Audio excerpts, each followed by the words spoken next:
إن تنصروا الله ينصركم ويثبت أقدامكم.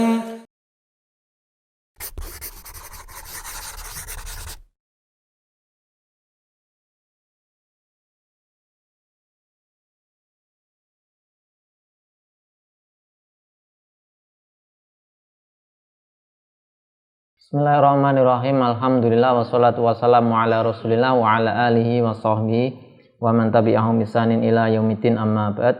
Pemirsa Yufitadu rahimani wa rahimakumullah. Kita lanjutkan pelajaran kita membaca kitab Al-Muqaddimah Al-Hadramiyah karangan Asy-Syaikh Al-Alamah Al-Faqih Abdullah bin Abdurrahman Fadl rahimahullah taala. Masih di cakupan bahasan kitab salat ya. Berkaitan dengan masih berkaitan dengan waktu sholat atau pelaksanaan sholat. Ya, di pertemuan sebelumnya sudah kita sampaikan ada kesunahan yaitu menunda pelaksanaan waktu sholat zuhur ya, karena sangat panas dengan syarat-syaratnya ya, berdasarkan hadis ya, di antara adalah dari Abu Dzar Al-Ghifari ya, disebutkan kuna ma'an Nabi sallallahu alaihi wasallam fi safar fa'arada al-mu'adzinu an yu'adzina li zuhri faqala nabiyyu sallallahu alaihi wasallam abrid summa arada an yu'adzina faqala lahu abrid hatta ra'ayna fai'atululi ya, sampai kami melihat bayangan atulul, yaitu di sini adalah benda-benda ya yang ada di atas tanah atau bumi ya, bisa berupa tanah, bisa berupa pasir dan semisalnya. Faqala Nabi sallallahu alaihi wasallam inna syiddatal hari min faihi jahannam fa idza istadda al-haru fa abridu bi sholati. Ini dalil riwayat Bukhari dan Muslim ya, berkaitan dengan disunahkannya menunda pelaksanaan salat zuhur. Kemudian musannif rahimahullah taala mengatakan ya, tadi yusanu ta'khiru ya, yusanu ta'khiru an awalil waktu lil ibrad ya, untuk ibrad bi zuhri, kemudian diatafkan ke situ waliman tayaqana sutroh akhirul waktu, orang yakin mendapatkan sutroh di akhir waktunya dan juga mendapatkan atau yakin dia mendapatkan sholat berjamaah di akhir waktunya ya, ini di awal waktu di akhir waktu ya. Misalnya di sini tadi sutroh atau sholat berjamaah ya. Sholat berjamaah. Jadi nanti kalau misalnya nih dia kalau sholat di awal waktu ya, tidak berjamaah sendirian. Kalau di akhir waktu, nah, dengan catatan di akhir waktu maksudnya tertunda ya, artinya tertunda, tidak di awal waktu. Jadi kalau di awal waktu sendiri, kalau tidak di awal waktu bisa berjamaah. Nah, ini bagaimana? Nah, tadi kan di sini disebutkan di matan yaitu waliman tayaqana al-jama'ata akhirahu, di akhir waktu. Di akhir waktu di sini ya, maksudnya tetap artinya masih bisa mengerjakan yaitu secara keseluruhan ya, keseluruhan. Misalnya kalau sholat zuhur di awal waktu dia munfarid sendiri, tapi kalau ditunda nanti sudah menjelang asar tapi masih bisa misalnya kita katakan asarnya jam 3, nanti sekitar setengah 3 bisa ada berjamaah, yakin. Nah, itu disunahkan nanti dia menunda sholatnya. Jadi sholat di waktu-waktu yang akhir berjamaah itu lebih afdal daripada di awal waktu sendirian. Dengan syarat dia yakin bahasanya nanti di akhir-akhir waktu ada sholat berjamaah, maka dia tunda, tidak sholat di awal waktu dengan sendirian ya. Baik, kemudian beliau mengatakan ya, wa kadza law dhannaha walam yafhush, yaitu at-ta'khiru. Demikian pula kalau dia punya prasangkaan kuat dzon ya. Dzon ada jamaah ya, tapi penundaannya tidak parah, lam yafhush at-ta'khiru ya. Jadi kalau begini, kalau dia di awal waktu dia yakin ada jamaah, yakin bisa ada sholat berjamaah di akhir waktu, maka dia tunda sampai melaksanakan di akhir waktu, tidak mengapa asalkan sholat berjamaah. meskipun sudah di akhir-akhir waktu itu ya, jadi menjelang sholat berikutnya, tapi tetap bisa melakukan semua jumlah rakaatnya di waktunya. Ya. Itu disunahkan ditunda. Nah kalau nggak yakin bagaimana? Tidak yakin, hanya zon. Kalau tadi yakin pasti. Nah, tapi kalau zon bagaimana? Cuman prasangkaan kuat, dia punya prasangkaan kuat, ada jamaah. Apakah disunahkan untuk ditunda? Nah, bagaimana? Tetap disunahkan dengan syarat. Dengan syarat penundaannya itu tidak parah, tidak panjang, ya, tidak panjang. Secara uruf. Ya. Nah, secara uruf ini panjang atau lama, penundaan lama secara uruf ini para fuqaha mengatakan yaitu melebihi separuh waktu. Ya, melebihi separuh waktu. Jadi, misalnya sholat zuhur, kalau di awal waktu dia sendiri, kalau ditunda bisa berjamaah. Dia ada zon, ada perasaan kuat, ada nanti berjamaah. Tapi zon saja, tidak yakin. Maka disunahkan menunda dengan syarat nanti pelaksanaan sholat berjamaah itu adalah tidak terlalu lama dari awal waktu, yaitu tidak melebihi separuh waktunya. Jadi antara zuhur dengan asar ada tengah-tengah waktu separuhnya. Kalau sudah melebihi separuhnya berarti sudah penundaan yang lama, maka ini tidak disunahkan untuk menunda, untuk berjamaah. Nah, tapi kalau kurang dari separuh gitu ya, maka tetap disunahkan ditunda.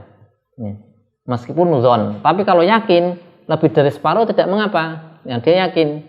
Nah, dia yakin ada sholat berjamaah, pelaksanaan sudah lebih separuh tidak mengapa. Bahkan tadi yang penting bisa melakukan sholat semua sholatnya atau seluruh rakaatnya di waktunya, meskipun di akhir waktu. Nah, ini beda antara yakin dengan dengan zon. Hukum yakin dengan zon. Nah, jadi coba kita tulis.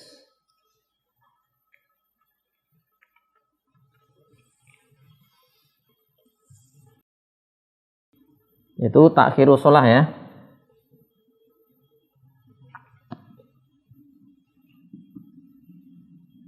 Takhir shalah. Yaitu di sini liman tayakkona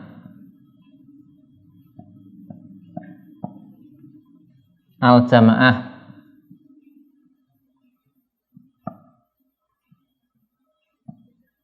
akhirahu.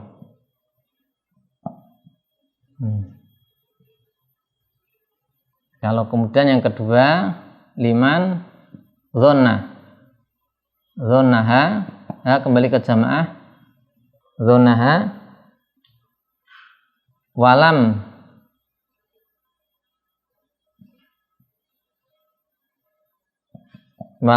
yabhush at-takhir. Nah, jadi diakhirkan sholat itu takhir sholat ini afdol.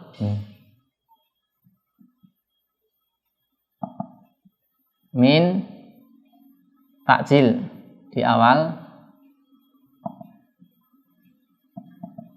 Nah, bagi orang yakin di akhir waktu ada sholat berjamaah, yang penting bisa mengerjakan semua rakaatnya di waktunya. Jadi di sini ada qaidnya atau syaratnya. Karena kalau ada yang sebagian dilakukan di luarnya ya tidak boleh ya. Ini aisu yabqa, aisu di mana yabqa minhu ma yasa'uha lidzalika.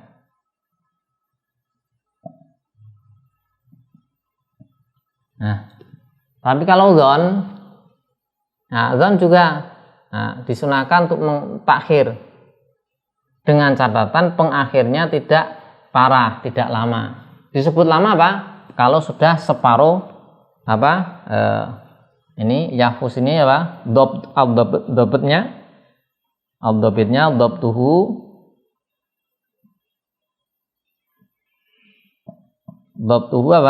binisfil waktu.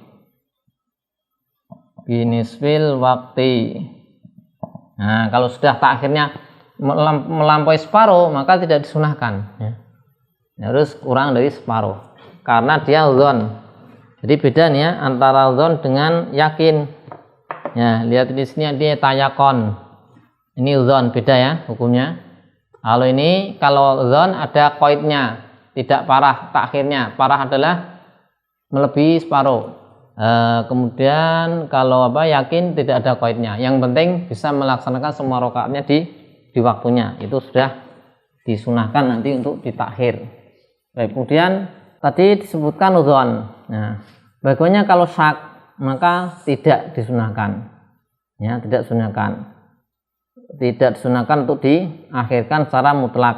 Artinya kalau misalnya dia di awal waktu dia munfarid, kalau di akhir waktu ragu-ragu ada jamaah enggak? Nah, ragu-ragu 50-50. Kayaknya ada, tapi kayaknya juga tidak. Nah, ini bagaimana? Ya, sholat di awal waktu meskipun tidak berjamaah karena dia ragu-ragu. Yang disunahkan untuk ditunda agar bisa berjamaah dua kondisi ini ya. Kalau syak tidak, ya, karena dia masih ragu. Baik, kemudian beliau mengatakan ada lagi walil ghaimi ketika mendung, hatta yatayaqona al waqta, sampai dia nanti yakin waktunya. Mendung ragu-ragu sudah masuk waktunya belum.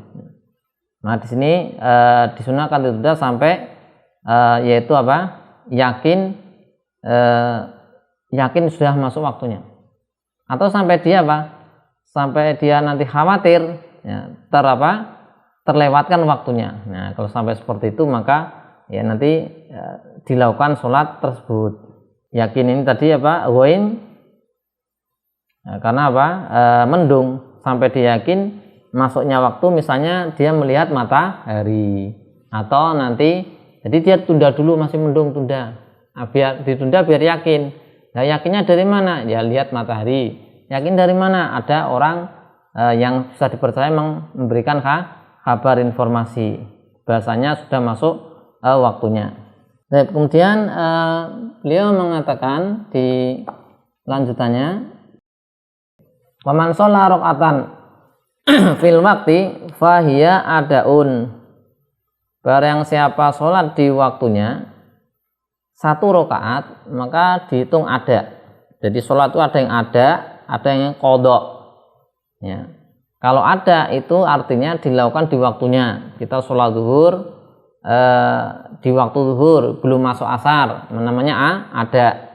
Kalau kita sholat zuhur di waktu asar, misalnya lupa, tertidur, kemudian kita lakukan di waktu setelah keluar waktunya, namanya qadha. Ya. Namanya qadha. Jadi ada qadha. Kita puasa Ramadan pas di bulan Ramadan, namanya ada, dilakukan di waktunya. Kemudian karena qadarullah sakit atau safar, kita tidak puasa, maka setelah hari raya kita puasa untuk namanya qadha, karena dilakukan di luar waktunya. Nah, kalau sholat ini bagaimana? Sholat juga ada yang namanya ada yang namanya qadha. Ya, ada namanya qadha. Ya, beliau mengatakan kalau dia sholat satu rakaat di waktunya itu namanya ada. Meskipun nanti rakaat yang lain dilakukan di luar waktunya. Ya. Jadi misalnya nih sholat zuhur ada berapa rakaat? 4 rakaat. Ada orang sholat menjelang waktu asar. Ya. Kemudian dia sholat sudah mepet, misalnya tinggal 1 menit masuk waktu asar, dia sholat dapat 1 rakaat selesai, langsung kemudian sudah waktu asar, berarti dia akan melanjutkan ya, rakaat kedua, rakaat ketiga, rakaat keempat itu sudah masuk asar, padahal dia sholat zuhur, tapi rakaat pertama dia melakukan di waktunya, masih waktu zuhur, maka sholatnya ini dinamakan ada, meskipun sebagiannya dilakukan di luar waktunya, tapi ada minimal 1 rakaat dilakukan di waktunya, sudah disebut ada. Ya. Tidak disebut apa? Ada. Disebut satu rakaat apa? Ketika seorang selesai dari sujud kedua. Nah, sujud kan 2 kali. Ya. Sujud pertama duduk di antara 2 sujud, sujud kedua sudah selesai dia bangkit masuk waktu asar. Ya berarti sudah selesai 1 rakaat di waktu zuhur, maka dinamakan ada. Di antara dalil yang mendasarinya adalah sabda Nabi sallallahu alaihi wasallam, man adraka minas subhi raka'atan qabla an tatlu'a asy-syamsu faqad adraka as-subha. Ya. Barang siapa yaitu mendapatkan subuh 1 rakaat ya, qabla an tatlu'a asy-syamsu, sebelum matahari terbit. Karena matahari terbit adalah akhir dari waktu sholat subuh. Maka faqad adraka as-subha, dia mendapatkan sholat subuh, artinya ada tadi. Waman adroka, kemudian beliau sallallahu alaihi wasallam melanjutkan, waman adroka rakaatan minal asri qabla an taghruba asy-syamsu faqad adroka al asra. Barang siapa mendapatkan 1 rakaat minal asri, yaitu salat asar, qabla an taghruba syams, sebelum matahari tenggelam, maka dia telah mendapatkan salat asar. Ya, berarti dia ada. Di riwayat lain disebutkan man adroka rakaatan minas sholati faqad adraka as-sholata. Ini lebih umum. Barang siapa mendapatkan 1 rakaat dari sholat ya di waktunya, maka faqad adraka as-sholata, dia mendapatkan sholat tersebut yaitu di waktunya. Hadis riwayat Bukhari dan juga ada riwayat Muslim. Ini berkaitan dengan hukum apa namanya sholat 1 rakaat, mendapatkan 1 rakaat di waktunya. Ya, di Busra kalian disebutkan dikhususkan 1 rakaat itu karena 1 rakaat itu sudah mencakup mayoritas fiil-fiil sholat. Karena setelahnya rakaat kedua, ketiga itu banyak pengulangan. Ya, coba baca Fatihah, ada ruku, diulangan, ada mayoritas seperti itu. Meskipun ada belum tasyahud misalnya, ya, tapi mayoritasnya itu yang dilakukan di rakaat pertama itu nanti terulang di rakaat kedua, terulang di rakaat ketiga dan seterusnya. Demikian yang bisa kita pelajari pada kesempatan kali ini ya, berkaitan dengan tadi ya, penundaan sholat ketika diharapkan ada atau yakin ada sholat berjamaah di akhir waktunya. Kemudian hukum melaksanakan 1 rakaat di waktu sholat, di jalan cakupan waktu sholat atau sebelum keluar waktu sholat. Wassalamualaikum warahmatullahi wabarakatuh. Wa ala alihi wa sahbihi wa sallam. Alhamdulillahi rabbil alamin.